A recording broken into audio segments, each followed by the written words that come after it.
Good morning. Ngasigi video yang minarase ayuk ki card message ne timing ne adagi number color ai loi share tawjurage ko ma'am da ado ahambada color dadi black ka purple lere ko haidi amubaga makhet machuga aduga number da haragana 93 se similar ado card ki message se yenga matung da ai ngasigi oina afaba timing se ma'am da share tawjurage ko to sidagi 3 cards katang lawthu ase ko card number 1, 2, 3. Sidagi ahamba card ko ani shuba card ahum suba card ahamba gi se ko sida hai se hojik se ngasigi oina hairamne na ko ithanda legadaba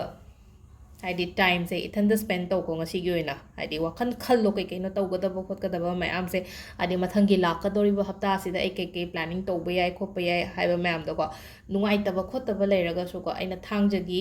ngarang hapkhiba video do haidi release to hollo phatau di release to meditate toraga release to honbani khangde macha macha kaino remedies ritual adumba mayam do follow toraga kaino to honbani khangde dumain to biyo phada let go to hollo nungai triyo mayam te loina let go to hollo ithanda layo wakhan khallo aduga kaino kaino makha taba to ba yaba khopa adumba mayam do darkar yamno oi ko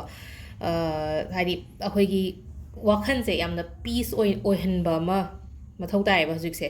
aduga ani shuba sin ko ani shuba ne kitang thawai ngasi gi oina haraga kitang nungai taba gumba thokpa dumaina oina oi ko nungai taba thokpa ni khangde emotionally kitang down chatle ko emotionally down chaba emotionally down chaba haidi kitang kaino taraga kaino ma harakpada haina thawai ga khanu nungai taba khotaba adumba khara piri ko ngasi gi oina adubu it's a temporary ne haidi long lasting oina legadaba pot natte ko ado adagi ahum suba sina ko ahum suba sina hojik la aise ko aigi aina tauge haina khaliba goal do ko hojik to yam thina vision se clear di oire manifestation gumba tawbiyo ko aduga aigi akoi bada leiriba mi aigi family na so dum khara dum support tawgani ko somna tawgo doriba thabak tu da ado sisna khoi card ki message leire aduga timing se eu ki pung taruka minute nifuma thoidena nipan ga minute tare phawom leire adagi 10 ga minute 58 dagi na pung ahum ga minute 13 phawom leire adagi 3 ga minute nifum doidena taruka minute 13 phawom leire adagi